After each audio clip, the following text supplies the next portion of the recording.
नमस्कार, आप देख रहे हैं वीआईपी न्यूज और मैं हूं आपके साथ शिवांगी जैन। और आज का हमारा स्पेशल प्रोग्राम है वाह से लापरवाह तक।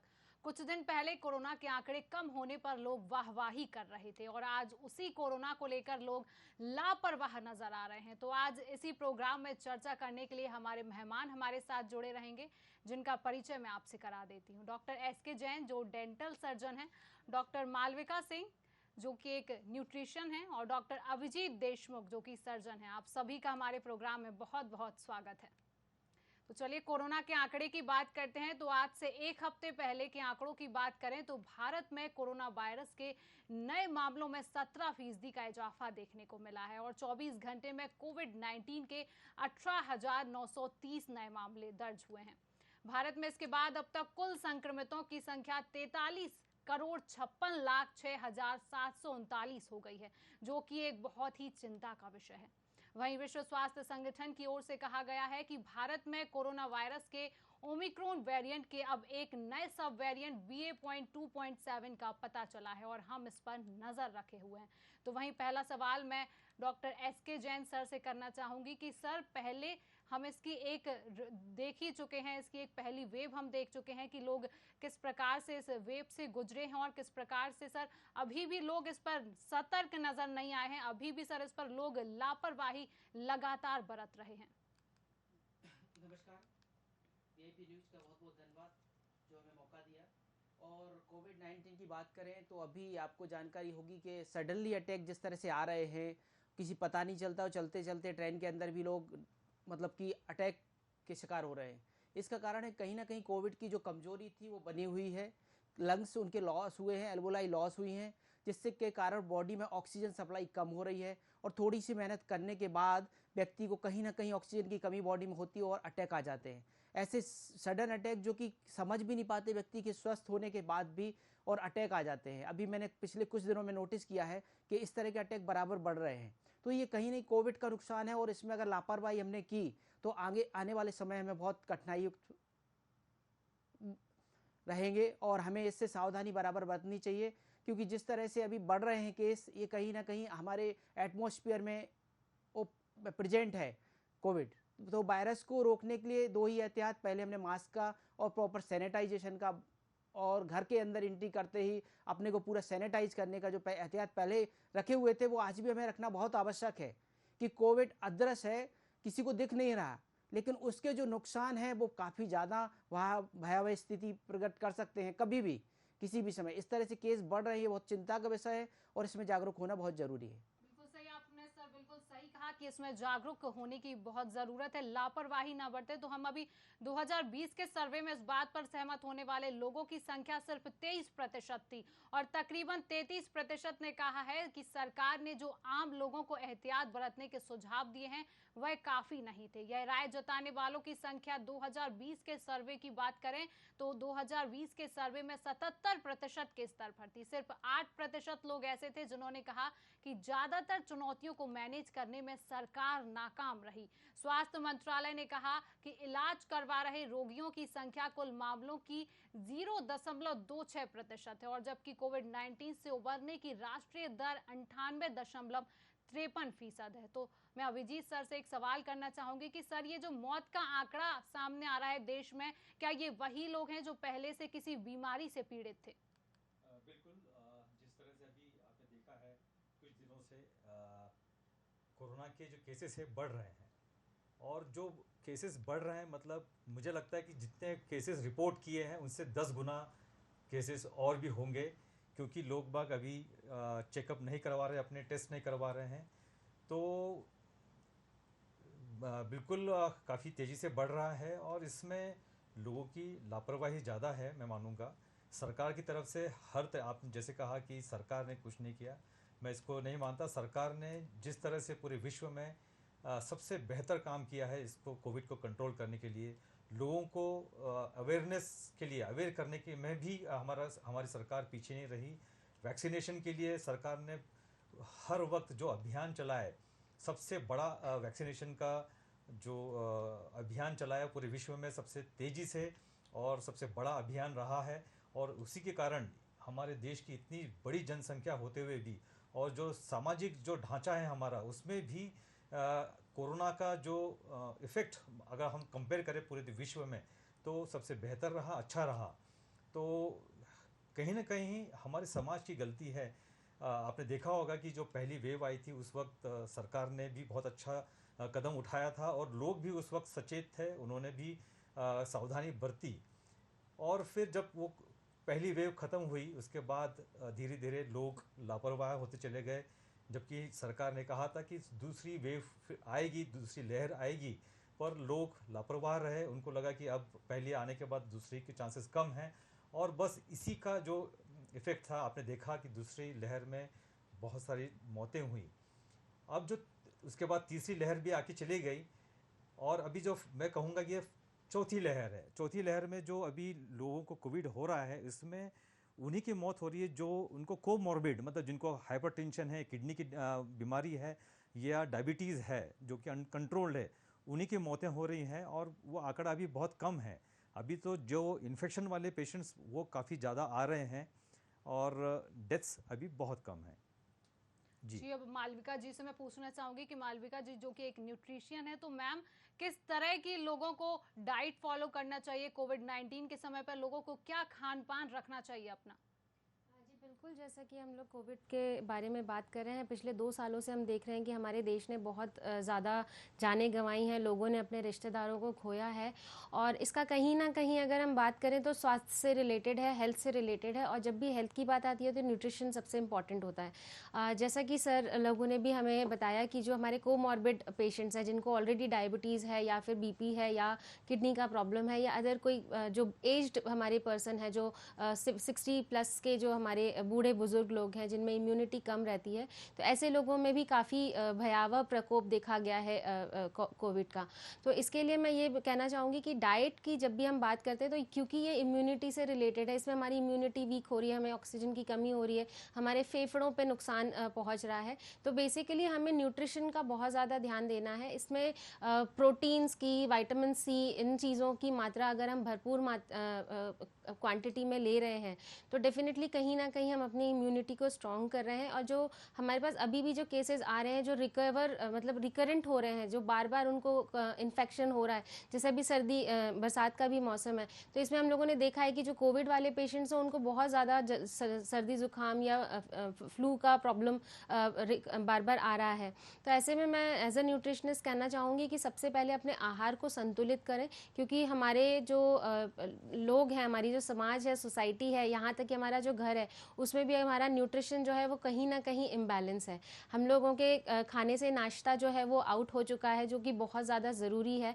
हमारा डिनर जो है वो मोस्टली फास्ट फूड पे डिपेंड हो गया, क्योंकि अक्सर जो लोग हैं वो जॉब वाले हैं, किसी के पास टाइम नहीं है कि बहुत ज़्यादा कुकिंग कर पाएँ, तो बहुत रेडी टू ईट फूड पे या फिर फास्ट फूड पे, बाहर के खाने पे डिपेंड करते हैं। तो ऐसे में एज ए न्यूट्रिशनिस्ट मैं कहना चाहूँगी कि आप घर का खाना अगर शुद्ध बना हुआ खा रहे हैं, जिसमें हम एक बैलेंस डाइट, जिसमें हमारे सारे न्यूट्रिएंट्स, कार्बोहाइड्रेट्स हैं, प्रोटीन्स हैं, विटामिन्स हैं, ये सब चीज़ें भरपूर मात्रा में हो, तो हमारे इम्यूनिटी को काफ़ी हद तक हेल्प मिलेगी कोविड से लड़ने के लिए।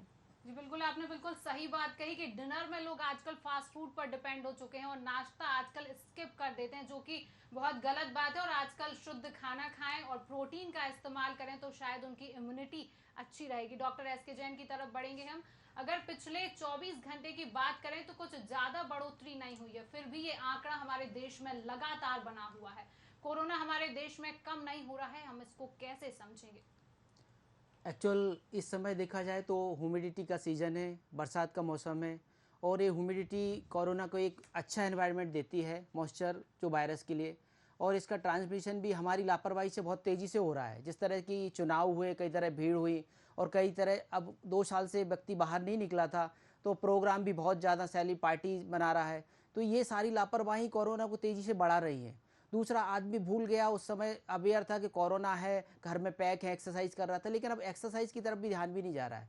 तो कहीं ना कहीं अगर ऑक्सीजन की कमी होगी, इन्वायरमेंट में कमी होगी, हम एक्सरसाइज नहीं करेंगे, प्रॉपर हमारा डाइजेशन नहीं होगा, तो ये बॉडी को इम्यून सिस्टम को वीक करेंगे, स्ट्रॉन्ग नहीं करेंगे। इसलिए हमें एक्सरसाइज बराबर करना चाहिए, एहतियात बराबर बरतना चाहिए, पार्टियों से अवॉइड करना चाहिए, थोड़ा हो सके बाहर की खाने वाली चीज़ें भी अवॉइड करना चाहिए, क्योंकि जिस तरह से अनकॉन्शियस कंटामिनेशन ज़्यादा है बाहर, और उतना हम सेफली नहीं रखते हैं, बनाने की तरीके भी नहीं होते हैं हमारे इंडिया में, तो वायरसेस फैलने के चांस ज़्यादा बढ़ रहे हैं, इसीलिए नंबर ऑफ वायरस कोविड बढ़ रहे हैं।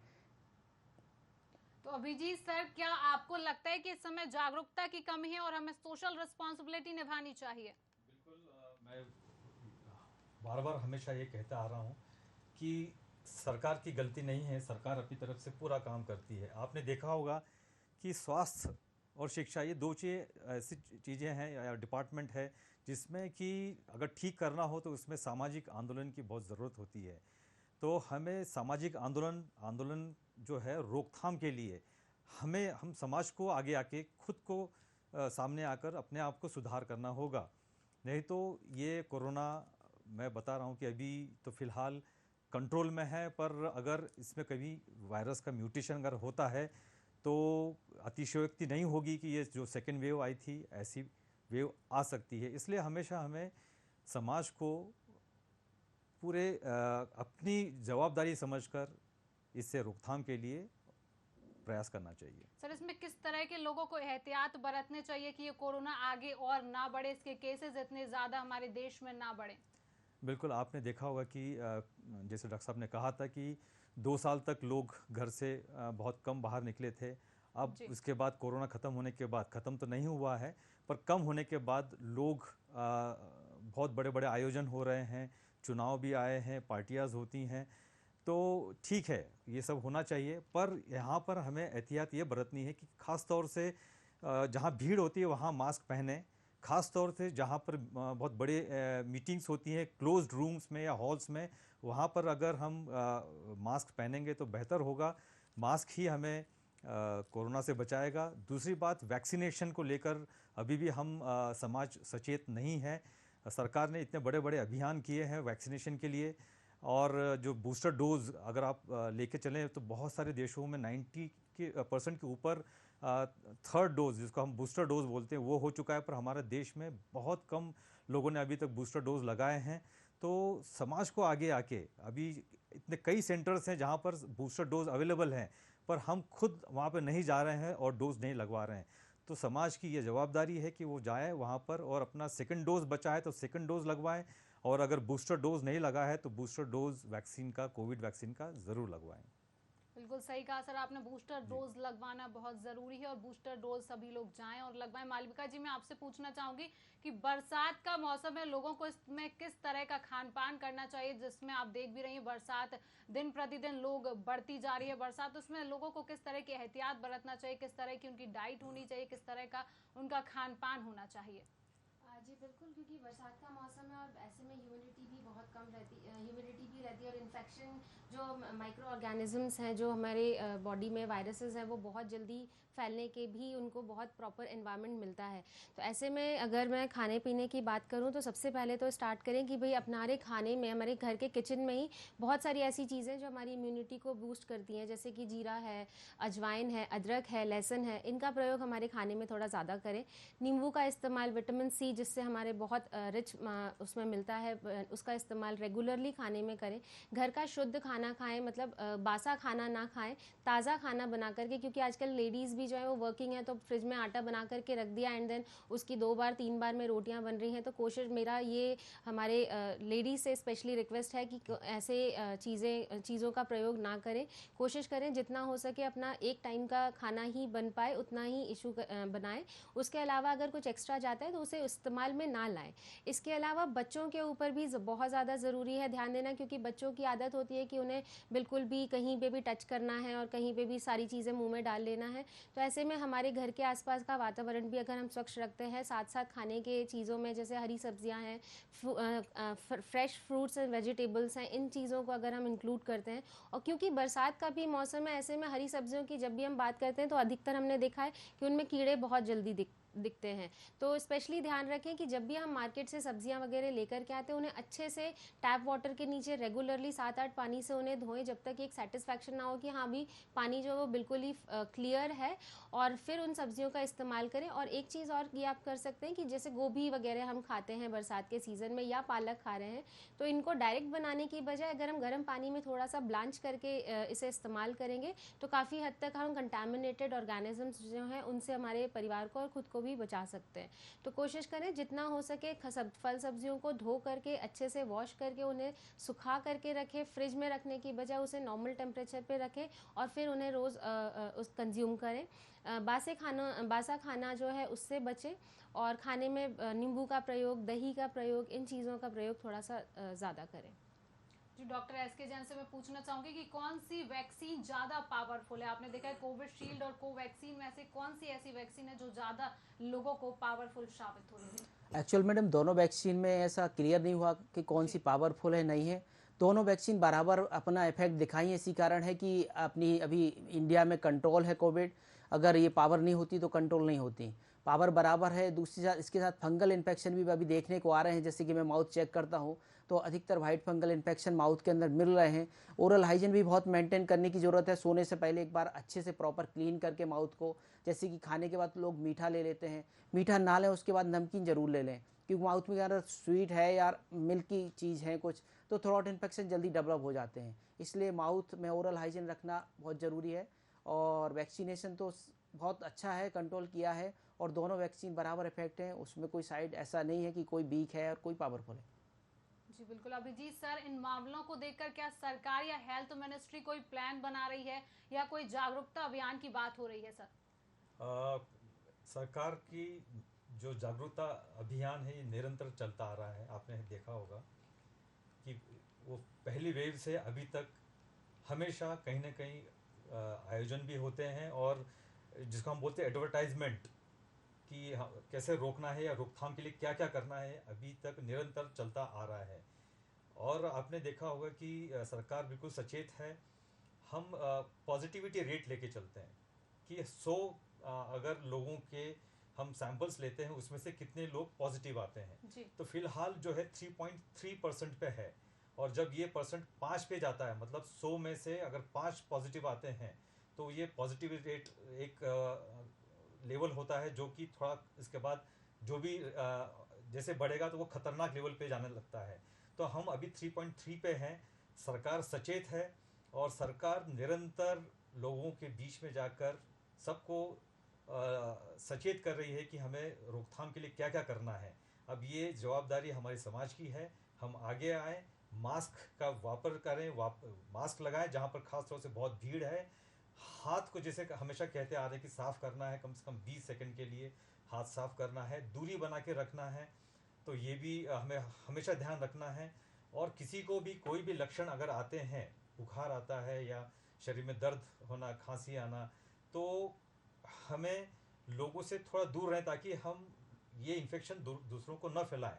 और कोशिश करें कि हम डॉक्टर के पास, चिकित्सक के पास जाकर उसकी जांच करवाएं। अगर वो बोलते हैं कि कोविड का टेस्ट करवाएं तो हमें जाकर वहाँ पर टेस्ट करवाना है। तो ये समाज की जवाबदारी है, ये इनकी ड्यूटी है। लेकिन सर समाज तो बिल्कुल भी सचेत नजर नहीं आ रही है। आपने कहा कि सरकार सचेत है, सरकार गाइडलाइंस भी निकाल रही है, लेकिन लोग तो अभी भी हम देख रहे हैं कि सड़कों पर बेखौफ घूम रहे हैं। कोई मास्क का प्रयोग नहीं कर रहा है, कोई भी 2 गज दूरी का पालन करता हुआ नजर नहीं आ रहा है। बिल्कुल। मैंने जैसे कहा कि हमारा जो देश का सामाजिक ढांचा ऐसा है कि इसमें और पॉपुलेशन इतनी ज़्यादा है कि ये थोड़ा मुश्किल हो जाता है कि पूरे वक्त मास्क पहनना ऐसी स्टेज में। पर मैं हमेशा ये कहूँगा प्रैक्टिकली कि हम जहाँ पर बहुत ज़्यादा भीड़ है और ख़ास तौर से जहाँ पे क्लोज कमरे में कहीं मीटिंग हो रही है या भीड़ है, तो वहाँ पर ज़रूर मास्क यूज़ करें। अभी कई जगह पर हम जाएंगे, देखेंगे कि कई संस्थाएं हैं जहाँ पर मास्क अभी भी जहाँ पर अंदर जाते हैं तो कंपलसरी किया हुआ है। और ऐसे मुझे लगता है कि हर जगह होना चाहिए। तो ये जवाबदारी समाज की भी है और इंस्टीट्यूट्स की भी है। सरकार अपना काम कर रही है। तो मालविका जी, संक्रमण दर को देखते हुए क्या चिंतित होने की आवश्यकता है या जिन्होंने मास्क उतार दी उनको मास्क लगाना चाहिए? जी बिल्कुल। अगर देखिए कोरोना ऐसा है जिसमें हम प्रिडिक्ट नहीं कर सकते कि कब आपको हो सकता है। अगर आपने बहुत ज़्यादा, और क्योंकि लोगों में अवेयरनेस भी उतनी ज़्यादा नहीं और बेखौफ होकर के घूम रहे हैं। अवेयरनेस तो खैर बहुत है बट बेखौफी बहुत ज़्यादा हो गई। उन्हें लग रहा है कि हमारा कोरोना जो है वो चला गया है। तो हमें सबसे पहले तो ये बताना होगा कि भाई कोरोना गया नहीं है, वो हमारे आसपास ही है, बस शायद छुपा हुआ है। और छुपे हुए दुश्मन से हमेशा बच के रहना चाहिए। तो हमारे समाज में ये चीज़ें बताएं। जैसे अभी मैं कहीं कहीं पे भी बाहर जाती हूँ, अगर भीड़ वाली जगह पे मैं खुद भी अगर मास्क लगा रही हूँ तो सब बोलते हैं अरे कोरोना तो चला गया, मास्क की क्या ज़रूरत है। तो यहाँ पे हमारी खुद की भी एक सेल्फ रिस्पॉन्सिबिलिटी होगी कि हमारे आसपास जो हमें इस तरीके से टोक रहे हैं उनको हमें बताना होगा कि नहीं अभी गया नहीं है, अभी भी खतरा मंडरा रहा है। और क्योंकि मौसम ऐसा है जिसमें कि फ्लू भी है और वो फ्लू कई बार कोरोना के फॉर्म में भी आ सकता है, और क्योंकि लोग इतने डरे हुए हैं कि कहीं कोरोना हो गया तो लोग हमसे मिलना बंद कर देंगे, वैसे ही 2 सालों से हम किसी से मिले नहीं है, तो वो डॉक्टर्स के पास भी उसमें नहीं जा रहे हैं कि नहीं अगर गए तो कोरोना तो पॉजिटिव बता ही देंगे। तो ऐसा नहीं है, डरने की डेफिनेटली ज़रूरत है, लेकिन उससे भागे नहीं। हम लोग क्या है भाग रहे हैं, तो भागना नहीं है, उससे सतर्क रहना है डेफिनेटली। जैसा सर ने कहा कि हाथ धोएं, 20 सेकंड्स के लिए हाथ धोएं, मास्क लगा करके रखें, सोशल डिस्टेंसिंग मेंटेन करके रखें। कहीं पार्टीज़ में या भीड़ वाली जगह जा रहे हैं तो अपने आप को सेफ जोन में ज़रूर लेकर के चलें। तो डेफिनेटली ये चीज़ें तो हैं, और स्पेशली बुज़ुर्गों और बच्चों के लिए मैं बोलना चाहूँगी कि अभी भी हमें पहले जैसा ही जो प्रिकॉशंस हैं वो उनको लेकर के चलना है, क्योंकि उनमें सबसे ज़्यादा इम्यूनिटी जो है वो कम होती है, और क्योंकि बुज़ुर्ग जो हैं उनमें बाकी अदर प्रॉब्लम्स भी देखी जाती है, डायबिटीज़, बीपी, किडनी प्रॉब्लम है, सांस का प्रॉब्लम है, तो ऐसे में डेफिनेटली उनको खतरा ज़्यादा रहता है। तो हमें सचेत रहने की तो आवश्यकता है अभी। आपने एक बहुत अच्छी बात कही कि हमारे समाज के लोगों की ही कमी हमारे सामने आई कि अगर हम भीड़ भाड़ वाले इलाके पर मास्क लगाते हैं, हमें टोक दिया जाता है कि अरे मास्क क्यों लगा रही हो, कोरोना तो अब चला गया। तो ये हमारे समाज के ही लोग हैं जो हमें टोकते हैं और अभी भी वह सतर्क नजर नहीं आएंगे। तो डॉक्टर एस.के. जैन की तरफ मैं बढ़ना चाहूंगी कि सर टेस्टिंग की रफ्तार हमारे देश में क्या बनी हुई है। टेस्टिंग तो किए जा रहे हैं, जैसे रेलवे स्टेशन वगैरह पे टेस्टिंग किए जा रहे हैं, लेकिन कहीं ना कहीं दूसरे स्टेट में जिस तरह से कोरोना फैल रहा है, सरकार थोड़ी लूजनेस तो है। जैसे टाकीजों में भी मास्क अभी नहीं है कंपलसरी। क्राउडिंग वाले जहाँ भी एरिया है, होटल हो, टाकीज हो या कोई शॉपिंग कम्प्लेक्स हो, यहाँ कंपलसरी कर देना चाहिए। जिस तरह दूसरे स्टेट में बढ़ रहे हैं तो कभी भी मध्य प्रदेश में भी बढ़ सकते हैं। इसके लिए सरकार को थोड़ा एहतियात अभी से स्टार्ट कर देना चाहिए। जो सरकार की तरफ से अभी थोड़ा लूजनेस है कि सरकार स्वयं उस पर कोई कदम नहीं उठा रही, जब बढ़ जाते हैं बहुत संख्या में तब जाके कोई कदम उठाया जाता है। ये हमारे सरकार की तरफ से भी इसमें कुछ सोचने की ज़रूरत है और कदम बढ़ाने की ज़रूरत है कि ये कंपलसरी कर दिया जाए, और ट्रैफिक पे यहाँ तक कि पुलिस भी थोड़ा टाइट हो जाए कि मास्क नहीं लगाए तो रोका जाए। तो उससे लोग एहतियात बरतेंगे, वो समझेंगे हाँ कोरोना फिर से आ रहा है। अभी बिल्कुल सून है मध्य प्रदेश में, तो कोई जागरूकता किसी तरह से इस पर चर्चाएँ भी नहीं है कि भाई कोरोना के लिए कुछ एहतियात बरतना है। और दूसरे को मास्क लगाया होता तो उसको टोक देते, भैया क्यों लगाए हो, क्यों घुट रहा है, तुम्हें सांस नहीं ले पा रहे हो, ये प्रॉब्लम हो रही है और क्यों मास्क लगाए हो। तो ये उल्टा टोक रहे हैं जो कि गलत है। इसमें थोड़ी अवेयरनेस सरकार की तरफ से होगी, तभी लोग अवेयर होंगे। स्कूलों में भी बच्चों को मास्क का बोला जाए, क्योंकि वहाँ पे भी क्राउड रहता है, बच्चों में इम्यूनिटी कम रहती है, वैक्सीनेशन भी नहीं हुआ है। तो स्कूलों में भी मास्क कंपलसरी कर देना चाहिए जिस तरह केस बढ़ रहे हैं। तो सर क्या लगता है कि बढ़ते हुए केस को देखकर क्या सरकार लॉकडाउन जैसी स्थिति बना सकती है? नहीं, लॉकडाउन की स्थिति तो नहीं, लेकिन पहले अवेयर होना जरूरी है। जब बहुत ज़्यादा 5% से भी ज़्यादा बढ़ने लगते हैं तब लॉकडाउन के लिए सोचा जाता है कि अब तेज़ी से केस, और कहीं उनसे नुकसान हो, देखा जाता है डेथ रेट बहुत कम है, तो उसके कारण सरकार लॉकडाउन की स्थिति नहीं करेगी, क्योंकि उसमें काफ़ी परेशानियां बढ़ जाती हैं। लेकिन हाँ, एहतियात बरत सकते हैं, उससे सुरक्षा के लिए जो साधन है वो हम अपना सकते हैं जिससे कि आगे ना बढ़े। अभिजीत जी, जो केसेस आ रहे हैं हमारे देश में वो ज्यादा कम भी नहीं हो रहे हैं और ज्यादा बढ़ भी नहीं रहे हैं, एक तरह से उनमें निरंतरता बनी हुई है। तो एज अ एक्सपर्ट आप इस तरीके को कैसे देखते हैं? पिछले 7 दिनों में देखा होगा कि एवरेज 13,000 एक्टिव केसेस आ रहे हैं। और वायरसेस का यूजुअली जो शुरुआत होती है तो ऐसे ही होता है कि पहले स्टेबल होता है, और जब इकट्ठा, जैसे अब आज के दिन अगर देखा जाए तो 1,30,000 एक्टिव केसेस हैं, तो एक लेवल तक तो वो स्टेबल रहता है, उसके बाद फिर वो बढ़ने लगते हैं। अगर हम एहतियात नहीं बरतेंगे तो वो फिर तेज़ी से एकदम बढ़ने लगेंगे। तो हमें ये नहीं लेना कि आगे 7 दिन तक निरंतर वही आंकड़ा है तो हम ठीक हैं, बिल्कुल नहीं। इसके वायरस का जो कैरेक्टर है, नेचर है, वो ऐसे ही होता है कि शुरुआत होती है तो स्टेबल होता है, फिर धीरे धीरे एकदम अचानक बढ़ जाता है। तो ये आंकड़े बहुत महत्वपूर्ण हैं। और जैसे मैंने आपको कहा कि इन्फेक्टिविटी रेट जो है वो बहुत इम्पोर्टेंट होता है, और 3.3% पे पहुंच गए हम। ये ज़्यादा है, और 5 पे पहुंचेंगे तो ये डेंजरस हो जाएगा। हाँ, ये तो है कि आंकड़े में रोज गिरावट भी आ रही है और कभी बढ़ोतरी भी देखने को मिल रही है। आंकड़े कभी स्थिर नहीं बने हुए हैं। जैसा आपने कहा कि जरूरी नहीं है कि एक हफ्ते 7 दिन जो आंकड़े हैं वो लगातार एक ही दिन ऐसे 7 दिन तक बने रहे। कभी बढ़ोतरी भी हमें कोरोना वायरस के आंकड़ों में देखने को मिल रही है तो कभी गिरावट भी हमें देखने को मिल रही है। मालविका जी, हमारे देश में जहां हमें काम करना जरूरी है, हमें ऑफिस भी जाना है, कारोबार भी करना है, तो क्या कोरोना के केस को देखते हुए लोग अपने आप को घर में कैद कर लें? बिल्कुल नहीं, क्योंकि कमाना भी उतना ही ज़रूरी है जितना बिल्कुल। बीमारी से बचना ज़रूरी है। तो मैं बिल्कुल नहीं कहूँगी कि आप लोग घर में बैठें। वैसे भी 2 साल हम लोगों ने घर में बैठा है और बैठने के बाद जो हमारे आफ्टर इफ़ेक्ट्स हैं, कोई एक्सरसाइज नहीं होना, घर में बैठ कर के सिर्फ खाना और सोना, बहुत ही एक लीनियन सा लाइफस्टाइल हम लोगों ने, सेडेंट्री लाइफस्टाइल हम लोगों ने फॉलो किया और उसके आफ्टर इफ़ेक्ट्स भी हम देख रहे हैं कि लोगों में मोटापा बहुत ज़्यादा हो रहा है, हार्ट के प्रॉब्लम्स बहुत ज़्यादा आ रहे हैं, लोगों में डायबिटीज़ बहुत तेज़ी से बढ़ रही है। वो कोरोना के भी इफ़ेक्ट है, प्लस हमारा जो लाइफस्टाइल चेंज हुआ है उसका भी इफ़ेक्ट है। तो डेफिनेटली मैं घर में बैठने के लिए नहीं कहूँगी, बट हाँ, खाने को लेकर के अगर आप सतर्क रहते हैं, जैसे अगर मैं कहूँ एक दिन की शुरुआत जो है आप घर में काढ़े से कर सकते हैं, या तो तुलसी का काढ़ा ले लीजिए, जीरा वाटर ले लीजिए, अजवाइन का पानी जिसमें अदरक को डाल करके, या लहसुन की 2 कलियाँ आप शहद के साथ भी खा सकते हैं। वो अलग बात है, डायबिटिक पेशेंट्स को नहीं लेना है, बट नॉर्मली आप इस तरीके से अपने दिन की शुरुआत करें। चाय से जो हम लोग नॉर्मली दिन की शुरुआत करते हैं वो ना करते हुए हमें काढ़े से या किसी एक फल के साथ में इस्तेमाल शुरुआत करें। जैसे फल में हम एप्पल ले सकते हैं, पपीता ले सकते हैं, इस तरीके से अपने दिन की शुरुआत करें।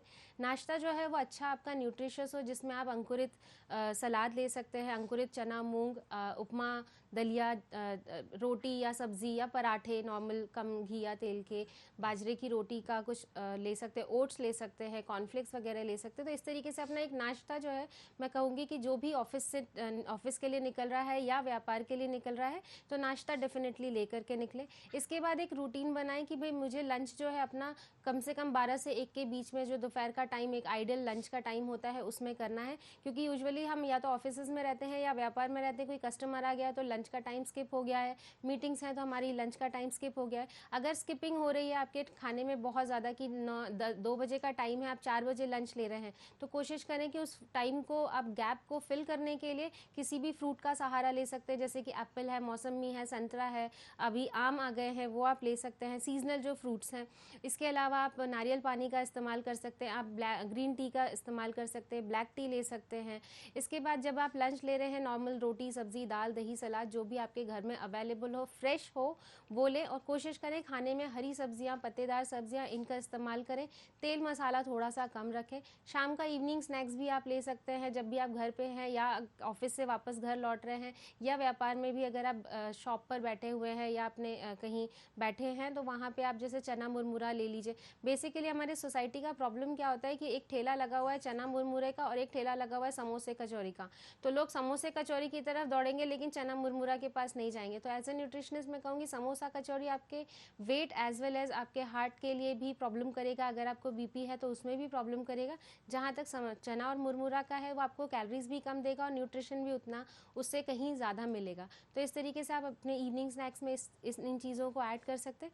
कोशिश करें रात का डिनर जो है वो जल्दी करें, क्योंकि फिजिकल एक्टिविटी बहुत रेयर हो गई है। अगर हम रात को खाना लेट खाएंगे तो नेचुरली हम सोने जल्दी चले जाएंगे। तो कोशिश ये रखना है कि अगर हमें इम्यूनिटी की बात करें और स्वस्थ रहने की बात करें तो डिनर थोड़ा जल्दी करें। 7 साढ़े 7 मैक्सिमम 8 बजे तक अपना डिनर ले लें, जिससे कि खाने और सोने के बीच में कम से कम 2 से 3 घंटे का गैप हो। उस गैप को आप किसी भी तरीके से फिजिकल एक्टिविटी यानी छत पे थोड़ा सा वॉक करके, घर के बाहर गार्डन में वॉक करके, इस तरीके से आप ले सकते हो। तो घर में बैठने की ज़रूरत नहीं है, बस थोड़ा सा लाइफस्टाइल चेंज करने की ज़रूरत है। मालविका जी, आजकल ज्यादातर लोगों में डायबिटीज और हार्ट की समस्या देखी जा रही है। कुछ लोगों का ये भी कहना होता है कि डायबिटीज एक जेनेटिक प्रॉब्लम है। जी बिल्कुल, जेनेटिक प्रॉब्लम तो है ही, लेकिन मैं कहूँगी कि आजकल ये जेनेटिक नहीं है, क्योंकि मैंने अपने काउंसलिंग करियर में देखा है कि ऐसे मेरे पास बहुत सारे पेशेंट्स हैं जिनकी फैमिली में कोई हिस्ट्री नहीं है डायबिटीज़ की, लेकिन स्टिल उनको डायबिटीज़ डिटेक्ट हुई और अच्छी खासी हाई शुगर्स डिटेक्ट हुई है। इसके साथ साथ कई बार पेशेंट्स ये बोलते हैं मैडम हम तो मीठा खाते नहीं है, फिर हमें शुगर कैसे हो गई। तो ये अगर ये सिर्फ एक अवधारणा है कि जेनेटिक के वजह से ही शुगर होती है या मीठा खाने से ही है। आज ऐसा नहीं है। लाइफस्टाइल अगर हमारा गड़बड़ है जिसमें हमारी कोई फिजिकल एक्टिविटी नहीं है, कम से कम जो हम लोग कहते हैं कि 30 से 45 मिनट के लिए कम से कम 5 से 6 दिन हफ्ते में आपको वॉक करना है या एक्सरसाइज योगा करना है। अगर आप ये चीज़ें नहीं कर रहे हैं तो आपको डायबिटीज़ होने की संभावना बढ़ जाती है। दूसरा, हमारा जो स्ट्रेसफुल लाइफस्टाइल है, ऑफिस में टेंशन, घर में टेंशन, बाहर टेंशन, तो वो टेंशन भी हमारे डायबिटीज़ को कहीं ना कहीं प्रोवोक कर रही है, वेदर कि आपका हेरिडिटरी है या नहीं है। इसके अलावा खान पीन, डेफिनेटली बहुत ज़्यादा पैकेज्ड फूड का जो खाना आ गया, रेडी टू ईट आ गए हैं। सूप भी अगर हमें बनाना है तो फ्रेश लेने की बजाय हम नॉर का सूप उठा लेते हैं, पैकेट खोलो और बन गया सूप। तो ये चीज़ें भी हमें हमारे खाने से डायबिटीज़ की तरफ जो बढ़ा रही है हमारे डायबिटीज़ होने की संभावनाओं को।